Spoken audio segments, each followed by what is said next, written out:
നമ്മുടെ പത്രക്കാർ ഉപചോദ്യങ്ങളൊന്നും ചോദിക്കില്ല. ഇപ്പൊ എന്നോട് നിങ്ങൾ ഉപചോദ്യങ്ങൾ ചോദിച്ചു. അല്ലടോ, ആര്യാടൻ ജീവിച്ചിരിക്കുമ്പോൾ അദ്ദേഹത്തെ കാണാൻ നിലമ്പൂര് പോകാത്ത ആള് ആര്യാടന്റെ വകയിലുള്ള ഏതോ ബന്ധുവെന്ന് പറയുന്ന ആളെ കാണാൻ വേണ്ടി ചാർട്ടേഡ് വിമാനത്തിൽ പോയി എന്ന് പറയുമ്പോൾ ഇതൊക്കെ ആരോട് വിശ്വസിക്കുക? എന്നിട്ട് നിങ്ങളൊന്നും ഒരു ഉപചോദ്യം പോലും ചോദിച്ചില്ലല്ലോ.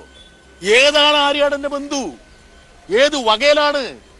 ജീവിച്ചിരിക്കുമ്പോൾ നിലമ്പൂര് പോയി ആര്യാടനെ കാണാത്ത വി.ഡി. സതീശൻ ആര്യാടന്റെ അമ്മാവന്റെ മുത്തച്ഛന്റെ വകയിലുള്ള ഏതോ ഒരുത്തിന്റെ കാണാൻ പോയി ചാർട്ടേഡ് വിമാനത്തിൽ പോയി എന്ന് പറയുമ്പോൾ മൈക്കും താത്തി വെച്ച് നിങ്ങൾ വീട്ടിലേക്ക് പോകാൻ പാടുണ്ടായിരുന്നോ? ചോദിക്കണ്ടേ? ആ ബന്ധുവിന്റെ പേരെന്താണ്? ആ ബന്ധുവിന് ഇപ്പൊ ആരൊക്കെ ഉണ്ടായിരുന്നു? ഇത്ര ധൃതി പിടിച്ച് പോകേണ്ട കാര്യം എന്താണ്? ഈ ചാർട്ടേഡ് വിമാനത്തിന്റെ പണം കൊടുത്തതാരാണ്?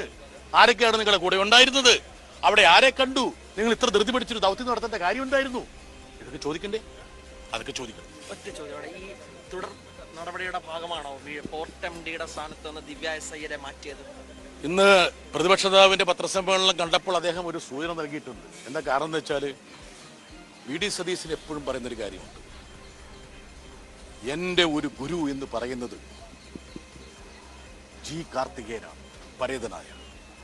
അദ്ദേഹത്തിന്റെ വീട്ടിൽ പോയി അദ്ദേഹം വിതുമ്പി ആ കാർത്തികേയന്റെ മരുമകളെ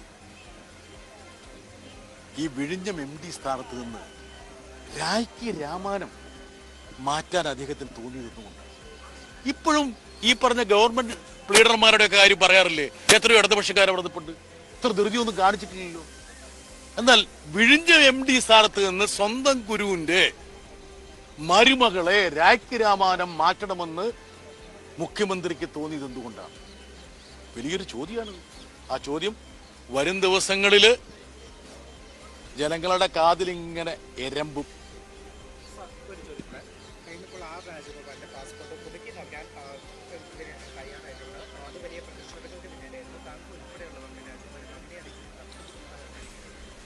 രാജഗോപാലന്റെ പാസ്പോർട്ട് പുതുക്കി നൽകിയെങ്കിൽ പോലും അതൊരു ഹിമക്കട്ടയുടെ അഗ്രം മാത്രമാണ്.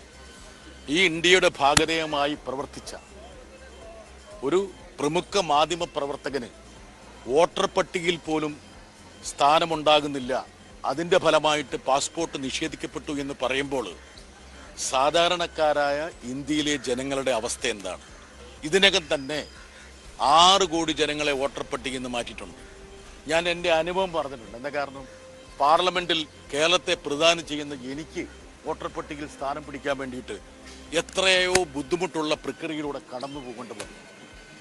എത്രയോ ബുദ്ധിമുട്ടുള്ള പ്രക്രിയയിലൂടെ 2 വട്ടവും മറ്റേ ഞാൻ തെളിവ് കൊടുക്കാൻ വേണ്ടി പോയി. ഏത് കേരളത്തിനെ പ്രതിനിധാനം ചെയ്യുന്ന ഒരു വ്യക്തി ഒരു പൗരനാണെന്ന് തെളിയിക്കാൻ വേണ്ടി തെരഞ്ഞെടുപ്പ് കമ്മീഷന്റെ മുമ്പാകെ 2 തവണ ഞാൻ തെളിവ് കൊടുക്കാൻ ആ പ്രക്രിയയായിട്ട് പോയി.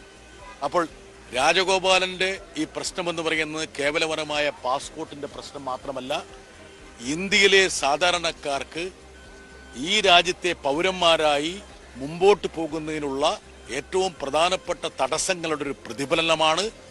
ഓരോ ഇന്ത്യക്കാരനെയും തുറച്ചു നോക്കുന്ന ഒരു ചോദ്യത്തിന്റെ ഒരു പ്രതിധ്വനിയാണ് രാജഗോപാലൻ അകപ്പെട്ട ഈ പ്രശ്നം.